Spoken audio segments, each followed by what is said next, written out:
Hello, welcome to the 1874 podcast with myself, Dan Bardell, and my companion, Gregg Evans. Been a few weeks, Gregg, since we did a podcast. We've obviously had a rebrand now. The whole shebang is 1874. Looks very nice, actually, on the screen with our new software. Yeah, so this is a flashy switch for us. How are you?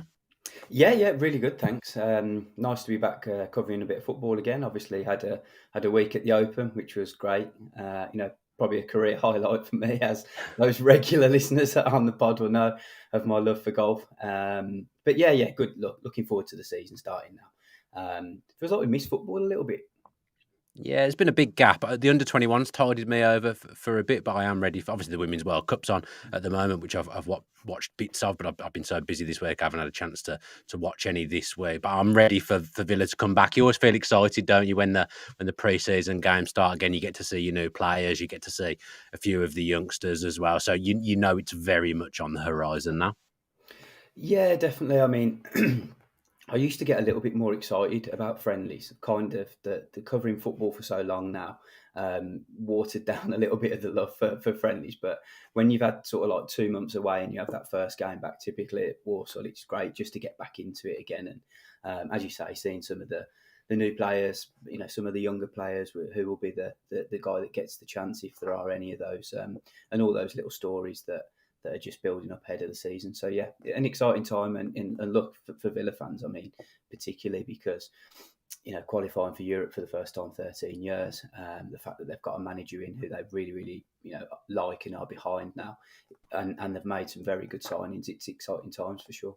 What do you make of playing Premier League teams? Sorry, in friendlies. I've got to say, I think it's good because you're playing against top quality opposition almost straight away. And for Villa to play Newcastle, obviously they have Newcastle on the first day of the season as well. So I find it quite interesting. I know there's the reasons for doing it are probably financial because the rest of the world gets to see the Premier League, and on this occasion it's the USA. And I know a few Villa fans that have travelled and they're having a wonderful time, that they literally follow Villa every single place they go. But I actually quite like coming up against the Premier League teams. I thought that was a high standard game.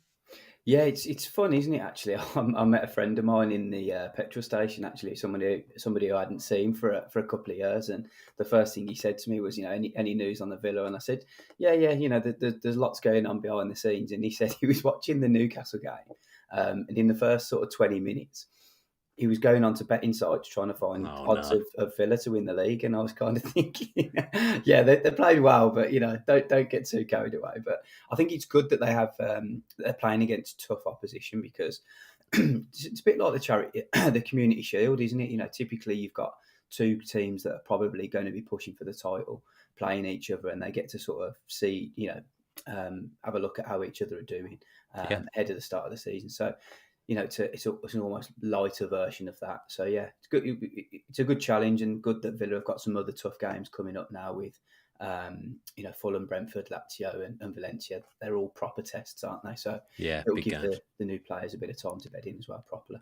I mean, we're recording this podcast before Villa play Fulham tonight. It's worth saying, so we don't know what the Fulham score is if you're listening to this after the Fulham game in America. I think you raised quite a valid point about the Community Shield, because I was just thinking then when you were talking, Liverpool beat Manchester City 3-1 in the Community Shield, didn't they?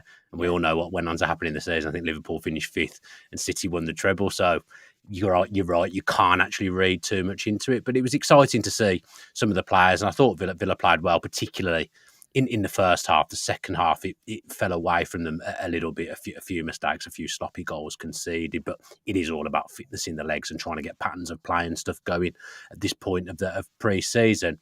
You're obviously not in America, Gregg. A few people have been asking what's going on with you, because obviously there's a new Villa writer on the scene, which I'll let you explain in a second as well. So just want to explain a little bit to the people listening to the 1874 podcast what is happening at the moment. So I mean, I've been handed a promotion, so I will be taking on a more senior role next season. The majority of my reporting will now be focused around Liverpool. Jacob Tanswell is going to be the new sort of day-to-day Aston Villa writer. Obviously, I'll still be writing about Villa, heavily, and speaking to people still at the club and going to games. And when there are big topics and big talking points, I will be working alongside Jacob with on articles and stuff. But yeah, Jacob will be the day-to-day guy now. We're going to be covering Villa a little bit heavier at the Athletic, obviously, because of their rise at the table. But yeah, for those who regularly sort of follow me, I'll be tweeting and writing a lot more about Liverpool now. So if there's any confusion there, that's probably why. Hopefully that sort of explains a little bit more. And hopefully I'll be getting some more golf tournaments. I mean, No, hopefully last week was just amazing. I had to mute Amazing. you And I last. bumped into Dion Dublin. He was there actually. did you? So, yeah, he was probably the first. If you'd ever named an ex-Villa player, he wouldn't have been the first one that come to mind. And No. Lots of fans were trying to take pictures with him. So yeah, interesting. I'm doing an evening with Dion Dublin next week, so he gets to see both of us. Wonderful for Dion taking in the golf and getting to mix it with us as well, Greg. That's fantastic. Now, people, you've just explained it kind of, but obviously people will say you're doing the 1874 podcast. The whole channel's had a rebrand based around what 1874 does, but it is key to say that you're still really going to have your ear to the ground with Villa. Oh yeah, 100%. I mean, look, Villa are really on the rise now. We want to be covering Villa a lot more heavier than previously. So, yeah, I've been covering the club for a long time now, so it'd be wrong of me to just stop speaking to the people that I speak to at the club and following the club in as much detail as I do. So yeah, there are certain other projects as well on the side about Villa. So yeah, keep your ears peeled. Ears to the ground, ear to the ground, Greg. Keep your eyes peeled, ears to the ground. I made that mistake on something the other week, actually. Getting that one wrong. It's such a basic one. Yeah, not good for a journalist. I'm going to be honest with you, Greg. You've got to be getting stuff like that right. But Jacob's already done a few pieces actually on the Athletic. Yeah. They've been really interesting. Obviously, every writer is different in their style, and he is different to you. I've been speaking to him over the last few days actually as well, because I know he's moving to the area and he might not know anyone. So reached out and offered my friendship to Jacob. But he's already done a couple of really good pieces actually, hasn't he? And you've obviously linked up with him as well. Yeah. I mean, it's it's going to take him a little bit of time to get used to it, but yeah, very very good writer, someone who will get stuck into things and hopefully provide lots of stories for the fans as well. So yeah, if you're not following him already, make sure you do, because he'll be the guy that will be covering day to day, and I'll be writing sort of more longer pieces, which will be a little bit more few and far between. So yeah, exciting times ahead for sure. And congratulations to you, Greg, going on to mix it with the likes of Jurgen Klopp. Very well done, very deserved promotion. Let's not talk about that anymore, though I know you're very shy about things like this as well. Let's look at our agenda, and we're going to start with Philippe Coutinho, because you've been writing about him, Greg. I think people maybe assume that he may go to Saudi Arabia. There's a lot of footballers obviously off to Saudi Arabia at the moment, but your article, I think it kind of said that, I read it yesterday, it kind of said that if obviously silly money came in from Saudi, Villa would probably consider it. But he's actually done quite a lot for the club behind the scenes in terms of integrating new players and creating an atmosphere. Yeah, it was a strange one actually. When I came to write about this, and speaking to various people around the club and people that have trained with him, etc. I just wanted to try and get a full picture of what people at Villa think of him. And a lovely guy, first and foremost, very, very well respected, and a gentleman, a nice guy that the players like, staff like, and get on well with. Somebody who, when he first came in on loan, was excellent in probably half of the games that he played, and a little bit underwhelming in the other half. But my take on it was that he probably did just about enough to warrant a permanent deal, especially at the money that Villa were able to get him at, £17 million. At the time, that felt like the relatively good business. Okay, there were a lot of issues behind the scenes. You were thinking he's sort of been on the decline a little bit for the last few years, and can he find that spark again? But I do think he was worth a go at the time, judging by his performances on loan. I agree. It's just not happened for him injury-wise. If he'd have stayed fit, I think we'd have seen a lot more and probably had a completely different opinion of him. But let's be honest, it hasn't worked at Villa. There's no other way to dress it up. His performances, because they have been so few and far between, just haven't been good enough. Villa have not got good value for money from him because he hasn't played enough. it's just frustrating, isn't it? Because you know that he was a brilliant player. You know that quality never goes. He probably he did score the best goal. My 100% my He favourite. scored I the agree. best. I agreed with you. I loved that That goal. was the best goal of the season for Yeah. sure. And it was just frustrating that he couldn't kick on from there and start playing regular and more often. So I don't think he's ever completed a 90 minutes of it. He certainly didn't last season. I'd be shocked if he has. Which is just disappointing, isn't it? But look, the take that the way that I wrote it, and this is very valid, and I wouldn't have written it if it wasn't. His arrival sparked a real change at Villa. Now, he wouldn't have come to Villa if it wasn't for Steven Gerrard. We know that Steven Gerrard persuaded him. Villa were then able to put the money down and get the deal done. So that was down to the owners. The owners then watched him during the loan period, and they became really excited and wanted to bring him in permanently, as well as Gerrard. I believe there was some negotiating behind the scenes with Johan Langer and Christian Perslow, I think, who were able to get the figure down, because initially it was £33 million. But it was one that obviously Gerrard wanted, one that the owners really wanted, and something that there was the others around Villa were buying into. So the player obviously wanted it as well. And yeah, I mean, look, he had a lot of other opportunities in that January when Villa came in for him, but it was very clear at the time when Villa were in for him that he was only coming somewhere for a clear sporting project.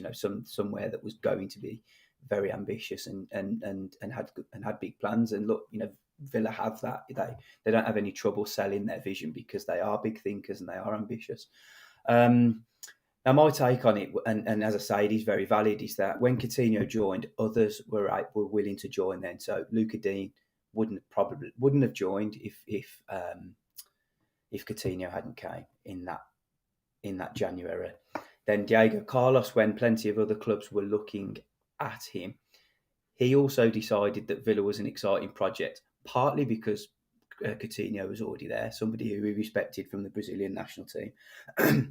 And obviously his fellow country, and it was something. They looked at it, and Carlos looked at it alongside all the other things that the club were proposing to him. But he was saying, Douglas Luiz there, an already relatively high South American contingent there, Coutinho as well, and then all these little things. Kamara as well was another one. If Gerrard gets a lot of criticism from Villa fans, and understandably, because it didn't quite work, but the one thing that he really did push hard for and make a difference in was bringing Kamara in. Yeah, yes, absolutely. Villa did all the background work and all the background checks, the scouting department and other people at the club. But it was Gerrard who really convinced him to come. And again, that just plays into the fact that Coutinho was already there. If Philippe Coutinho decided that Villa was a big project, then so can others. And look, maybe I was stretching it a little bit to say that Emery decided to join Villa because of Coutinho. I didn't mean that. What I meant was because Coutinho had joined Villa, that allowed other players to join Villa, and that in turn built a very strong squad at Villa. And when Emery, who rejected Newcastle, remember, was offered the Villa role, he looked at that squad and thought, do you know what? Actually, that squad's got a lot of potential. There's a lot of good players in there on the back of the signings of Carlos and Kamara, etc., as I've already mentioned. And he decided, this is a good project for me. I can take that on. And some people listening might think, well, Emery was promised lots of funds, and that's the reason he took it on, because he knew he could bring in players that he wanted.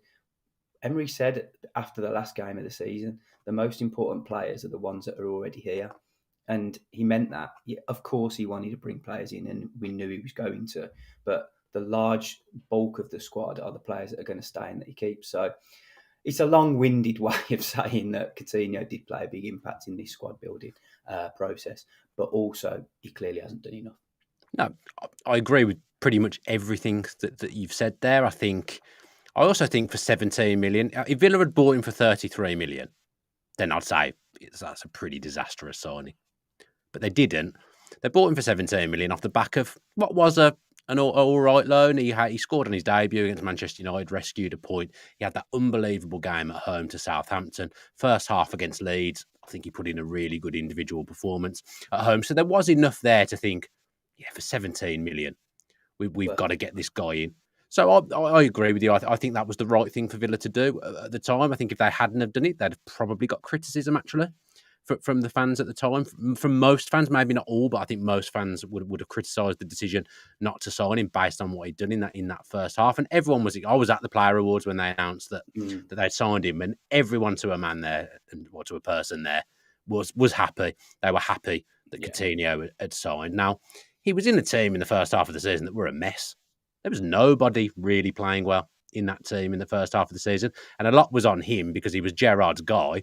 And he was the one that Gerrard was relying on for these moments of magic. But he couldn't do it. It wasn't going to happen because there was no build-up play. There was no real foundation to the team. No tactical nous whatsoever. I actually think under Emery, the games that he did play, there was something there.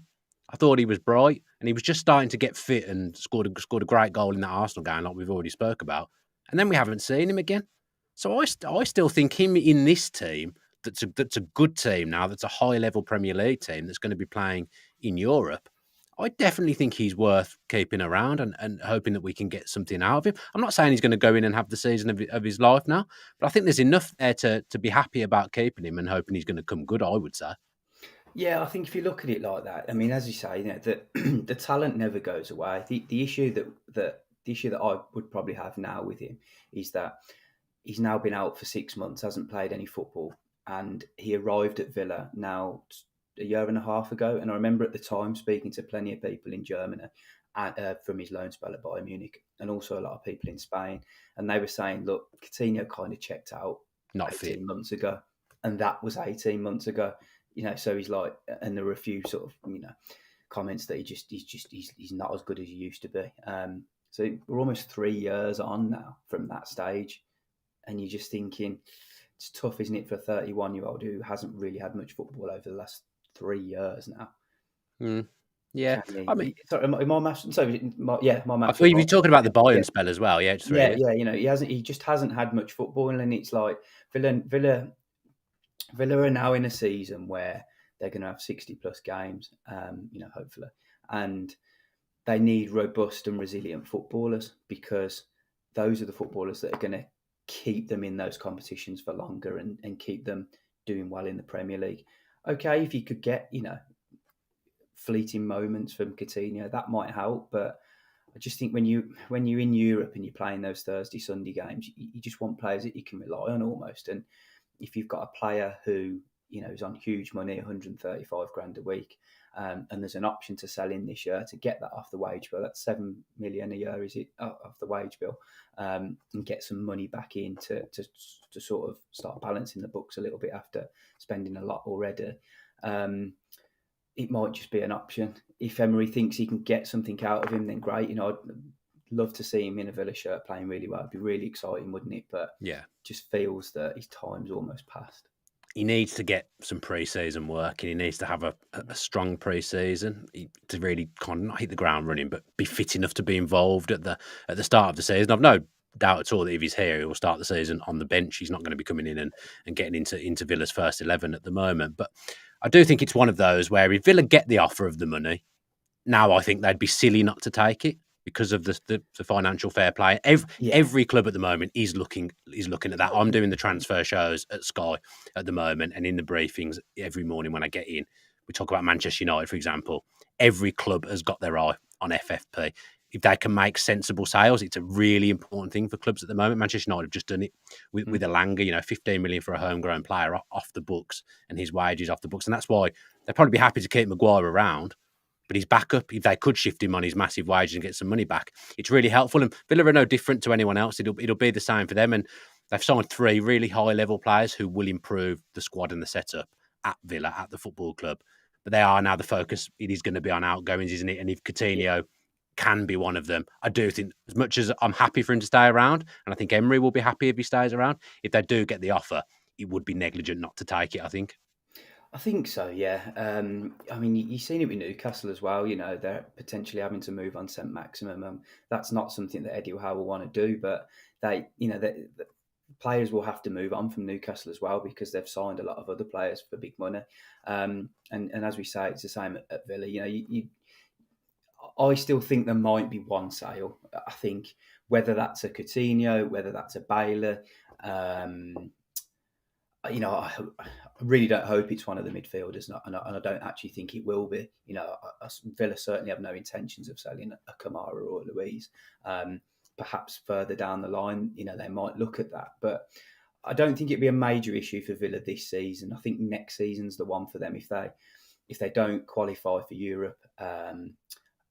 Increase the revenue streams, then FFP is going to become a bit of an issue for them. But look, they do need to make some sensible sales, along with every other club in the Premier League that's doing the same. Nakamba's moved on; they got a bit of money back for him. Sanson's gone on loan. Disappointing, really. You want to get a bit of money for him because it's he's at 3 loans now, 2 loans for Sanson. Yeah, I mean, you're losing his wages, fair enough, but you want a bit of money back for him because otherwise you're just not going to get anything. Unless he has a brilliant season. The issue for Villa now is trying to get something maybe back for Wesley and Davis and Bertrand Traore, but that you're not going to raise too much funds from those, unfortunately. So just makes me think there might potentially be one sale, but they certainly don't need to yet. No, it's a tough one, isn't it? Because it's not a case of needing to sell to buy.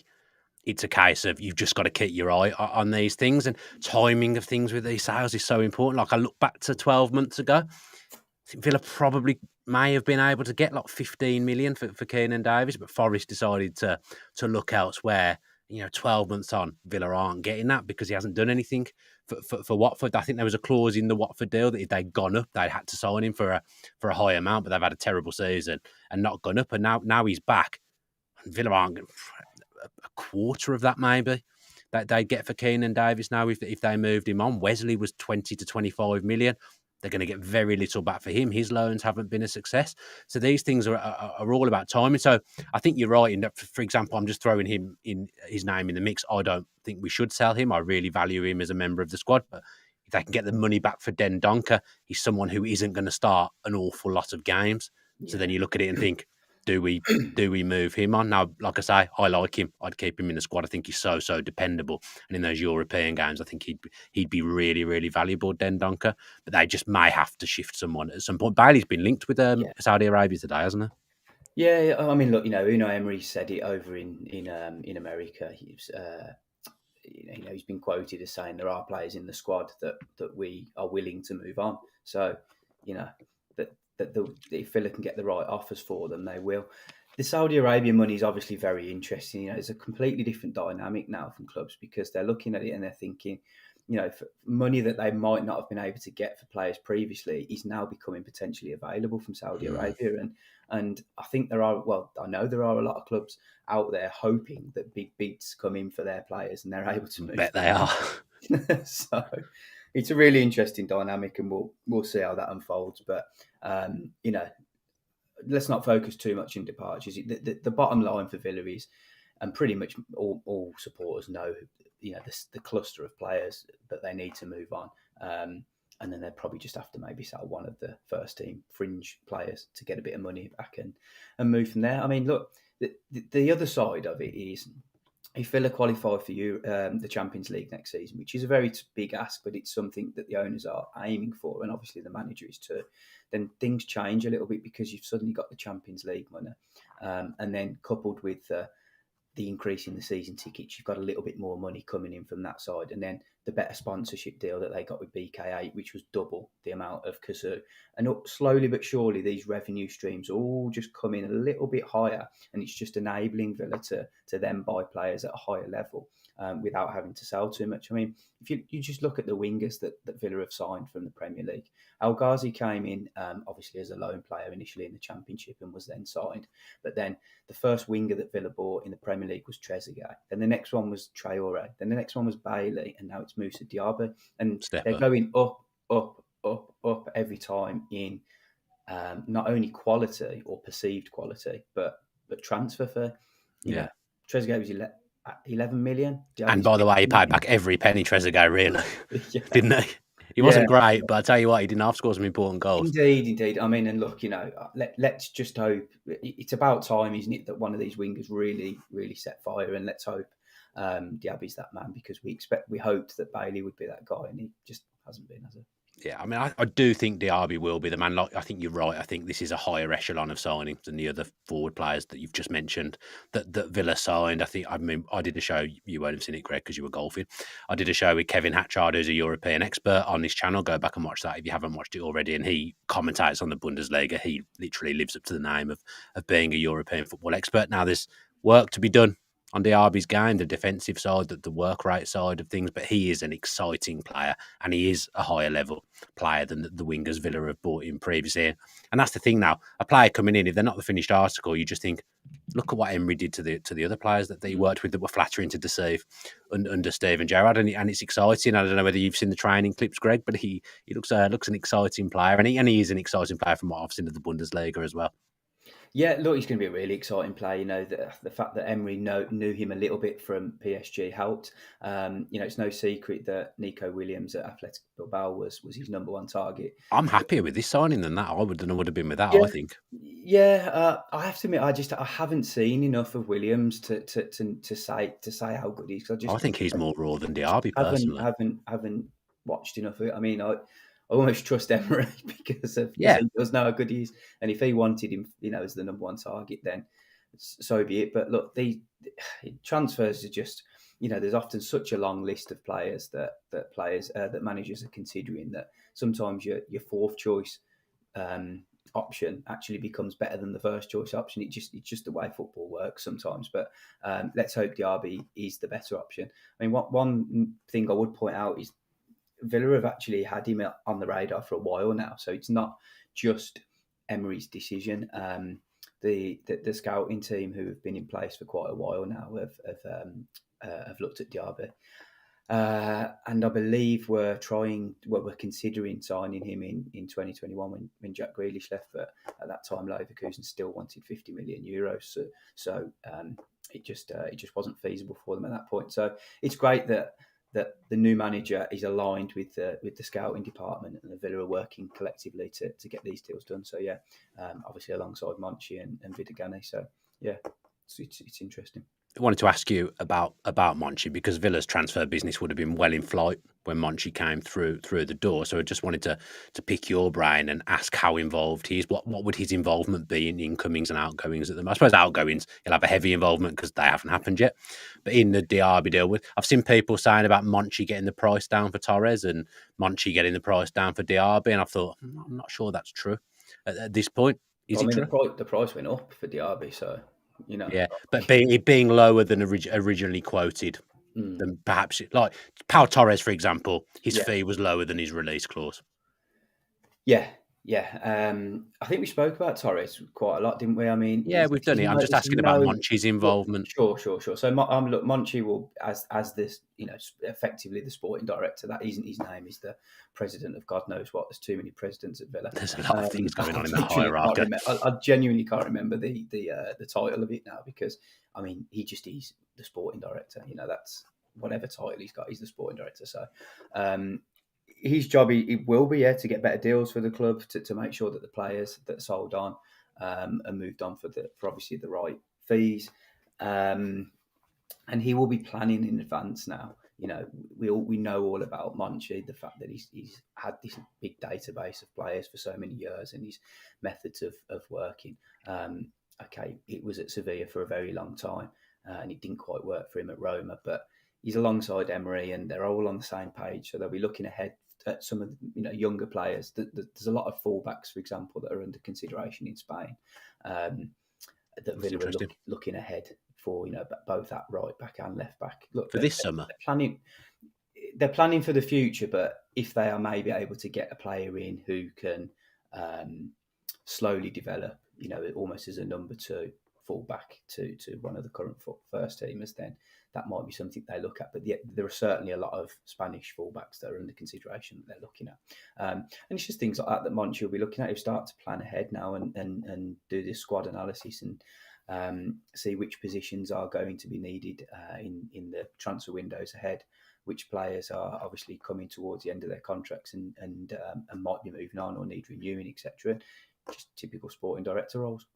Yeah, I mean, one thing we do know in recent days, Emery's come out and said that Duran and Archer are staying.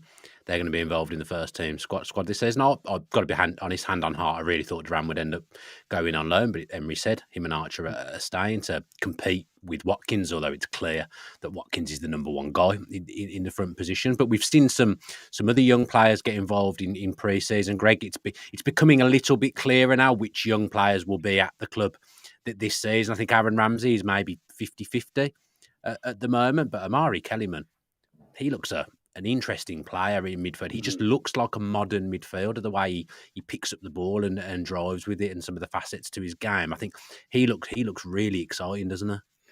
Yeah, it's good to see his development, from his personal point of view, of course, and from Villa's as well, because Villa it might not have been necessarily reported as much as maybe it should have, but Villa have been really aggressive signing, players at 14, 15, 16 over the last couple of years. Not many of them have kicked on yet. So to see Amari Kellyman progressing so well in pre-season is encouraging. What this means for the season ahead, we'll have to wait and see. Still very, very young, only 17 years old. But what we've got to remember is Kellyman was on the bench and in the squad for Diaby at the time, and he didn't want to leave Diaby. The only reason he left Diaby was because they were in administration at the time. I remember Wayne Rooney coming out saying that his parents were sort of really sad that he had to leave, but Diaby just had to move on players, and Villa, fair play to them, they were top of the queue and managed to bring him in, and he looks a real talent now. This pre-season period will do him the world of good. Obviously, spending lots of time with the first team players and playing minutes in these friendlies. Be interesting to see if he does, if he does get integrated into sort of that setup and has a few minutes here and there in some of the cup games. Or I'm just so keen for young players now, not just at Villa, but in general, to get out on loan and really early. And the parents and agents and stuff that I speak to, they're all the same now, because lots of clubs don't want to take players on at sort of 19 or 20 if they haven't had loan spells. So the representatives now are trying to get them out really early. It's just finding that fine balance of whether they're better suited developing at their Premier League club. Because look, let's be honest, the under 21 football does nothing anymore. I mean, I hope that doesn't sound too controversial. No, I know what you mean. It's not what it used to be. When you played in reserves and you were playing against men, basically, that's not what it is now. There's just so many Villa players who I've looked at over the years and thought, do you know what, you're ready, but like they've just fallen away just because they've spent too long at the club and too long playing in under 21 football. Just get out on loan early. Hepburn Murphy's a prime example there. Yeah, and look, he's doing okay now at Swindon Town. Whether that's his level or not, I don't know. But hopefully he has a rise and kick and right and goes back up through the leagues again. But a couple of injuries hurt him. He obviously got a very big contract at Villa. Did he feel like he'd sort of made it almost, and then sort of slacked off? But the list of players like that are endless across the Premier League. There's so many of them. But yeah, look, good time for Kellyman. Also a good time for Jayden Philogene now, who's for Villa supporters who haven't followed him, too closely. He's dropped the Bidace from his surname now. It's just Jayden Philogene. Feels like again, this is his time. This is his moment. He's had a championship loan, hasn't he? That's critical, I would say. Yeah, look, if Emery doesn't fancy him now, then I fear for him. I fear at Villa. I don't think he's ever really going to get the opportunity. So it's a now or never case for him. Had the loan at Stoke, had the loan at Cardiff. Really impressive at Cardiff at the back end of last season. Cardiff fans enjoyed watching him. Somebody I've monitored and followed quite closely because he's got a really interesting backstory. He didn't have like the academy upbringing. A club academy, sorry. He was just in a normal academy in London, and fair play to Villa, they spotted his talent and brought him in. There's a piece on The Athletic actually about him where I spoke to the scout that spotted him, now working in a championship club. So yeah, hopefully he can kick on as well, because I do feel that there's a place almost for a Philogene type player. I think there's that area of the field. there's an opportunity, isn't there? I completely agree with you. He's played Championship football and done well, which, that's all he can do. If when you're at Villa and you go to Championship loan, all you can do is perform well, and he's done that.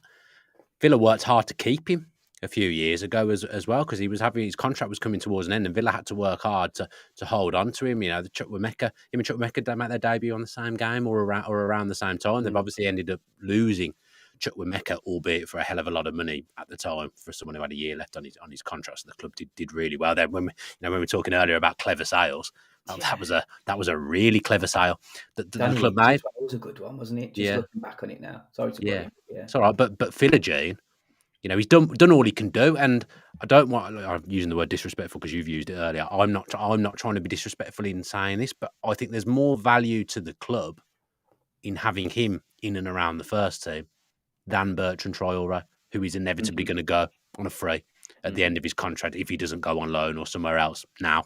So there's more to be had from keeping Philogene around. For me, I'd rather see that the club do that. Obviously, I'm in the weird situation at the moment because we all got our opinions on Villa. I'm the same. You've got your opinions. Every fan will have their opinions on things at Villa. But ultimately, it's almost irrelevant what I think, because I have full trust in Unai Emery, and ultimately whatever Unai Emery decides, I'm not going to ask any questions because it's Unai Emery. I've never really felt like that before, but it's almost like feeling, isn't it? Yeah. It's almost pointless doing a podcast because it doesn't really matter what we think, because Emery's the man and everyone trusts him implicitly. I can't even say that word. Yeah. I mean, let's just hope the season starts well. If it's, you just don't want it to start badly, do you? And then people, fans start turning on. If we did lose a few games and that happened, I'd just be embarrassed. No, I mean, let's hope it doesn't. But let's hope Villa continue building on the momentum. But yeah, I agree with you there, Dan. Totally. Having Philogene in the squad is way more beneficial than having Traore. The only other thing I would say on that is, if you keep him too long, does he lose his value? And also, from his point of view, it might be a case of, if he's just sticking around and not playing, he's going to get itchy feet, isn't he? And goes, I think he'll get games. There's 20 players involved in a matchday squad. He'll be in that 20 a lot of times. I just think. Do you think he will though? If he goes on, if you go for the team, if you go for the squad, Traore goes. Will he be in there though? Will it? Will the European games as well. The cup games. I'm hoping Villa go well in every cup. This all falls apart if Villa don't. You just look at the forward options, for example. If everyone's fit, you think you've got Watkins, Duran, Archer, Bailey, and Diaby. So those are your 5 real attackers. Does he get in ahead of any of them? Maybe Duran. Different type of player, isn't he? Because he'll be playing on that right hand side as a right footer. You have all those players, different. And then you've now got really stacked midfield. You'd want all them in the squad, wouldn't you? You'd want your Luiz, Kamara, McGinn, Ramsey when he's fit, Tielemans. You want all them in the squad. First few weeks, we've got no Ramsey though, have we? No, true. Then you'd want your 4 centre halves, and you probably want Chambers in there because he's versatile. So all of a sudden, it's hard to fit them in. Talking me out of it, Greg. I think there's a space for him. I really do. I think it's worth giving it till January, especially if Ramsey's out at the start of the season, which he will be. It's worth keeping him around. I think he looks like he's got something. What would make great business sense if this worked would be a big offer comes in. I mean, look, we're just talking hypothetically here, but a big offer comes in for Baylor. They move him on, get a lot of money back, and then Philogene replaces him, but then does it more or equally as much as Baylor. That'd be a great opportunity. Yeah. That'd be a great outcome. But I'm just speaking hypothetically there. No, Traore and Bailey are both very frustrating when they play, aren't they? Wingers are probably the most inconsistent out of all the footballers. That's my experience of Villa, anyway. In the last 3-4 Premier League seasons that we've had, I just think there is something there with him, but ultimately Emery will make a decision. He's not nailed down his mast yet, Emery, with what he's going to do with him. He's kind of speculated that he could be involved. They're still deciding pre-season is his time to stake a claim that he's ready to play in the first team. Yeah, that is the situation. He's having a closer look at him. He's got 4 more games to have a real good look and see if he can make a genuine impact against good opposition. Yeah, I mean, we're running out of time a little bit here, but quickly, a lot of people asking about Ollie Watkins' contract. Do you have any information about that? So it's a bit of a slow burner, this one, or at least it has been. I reported that Villa had open talks quite a while back now. I think it was the back end of the season. Typically these things do take a bit of time. There's back and forth between representatives and the club, and I just think they might be sort of sitting tight a little bit because there's been a lot of interest and a lot of clubs looking at Watkins. Bayern Munich did take a look, Man United had a look, and I just wonder if they're just sitting tight and thinking, do we wait a little bit longer, see if an offer comes in perhaps? And maybe Villa are thinking the same. I do know that Villa want to tie him down. Emery has mentioned that previously. He wants to keep him. He's a big fan of him. Something might happen in the next 2 days, like it did with Tyrone Mings, didn't it, when we spoke about contracts? But yeah, we are cursed with that kind of thing. That's what happens. You do just sometimes get a breakthrough. You could be talking for a very long time, and then all of a sudden you get a breakthrough. So we'll wait and see. But look, I'd like to see him stay around because I don't think Villa can replace him. No, and I said that even before he hit his goal scoring run, Villa will do very well to get someone in who was more effective than Ollie Watkins in Premier League terms, and then he went on that massive scoring run that he had. I've realised more and more over the last years from knowing you and working at the Athletic and working at Sky now, Sky Sports News as well, that so much stuff happens and goes on. So you're right, because Manchester United and Bayern have sniffed around there, thinking his camp will be thinking, do we sit tight? We might be able to get some extra money put on the wages here if we wait. If Manchester United have a concrete interest, we're in a better bargaining position. We'd probably like to stay at Villa, but it'd also be good to get some extra money. That's just how life works, isn't it? Everyone wants to earn more money in their job, don't they? So I do think he will stay, but I think you're right. I don't think it's anything to panic about at the moment, but I think you're right. People are just waiting. It wouldn't surprise me. We got to the end of the window and he signed a new contract there. I think that will probably happen. I'm not going to say, because I don't know for sure what's going to happen because things can change. But look, just for example, the two clubs that have been interested in him there, and there are others, haven't signed strikers yet, have they? Bayern Munich want Harry Kane. United want the Erasmus from Atlanta. So, when they get their strikers, things might move. That's just how the dominoes sometimes fall. Yeah, Højlund, they're looking at probably having to pay between 70 and 80 million for him, and they're very much paying for potential there. So I can see why Watkins' camp might be thinking, if this doesn't happen, may Manchester United come in. And hope to God that doesn't happen, and I hope he doesn't go. But the way the transfer market works, like I say, over the last few years, it's really fascinated me even more because there's a lot more to it than I ever really thought there was.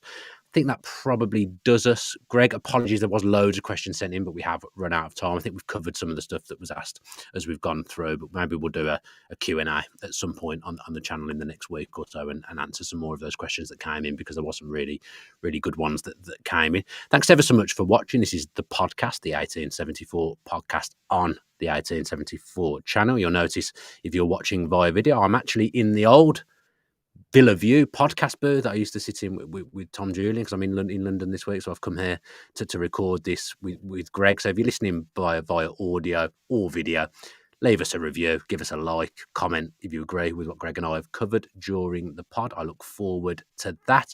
We'll be back with some more content, probably at the weekend when I'm back home. There'll be something going out on the channel, so keep your eyes peeled, keep your ear to the ground for those things. Gregg, my homie, thank you very much for coming on and speaking to me. Thanks, if you are going to Liverpool anytime soon, good luck with that. I hope you have a lovely time over there. But still, don't take your eye off the ball at Villa. You're integral to this show and this podcast, Gregg. I'll be on here every week. All over it. All over it. Looking forward to it, Gregg. It's going to be a good season. Going to be a positive season. I'm really looking forward to it. So, yeah, thanks ever so much for watching. Take care. Up the Villa.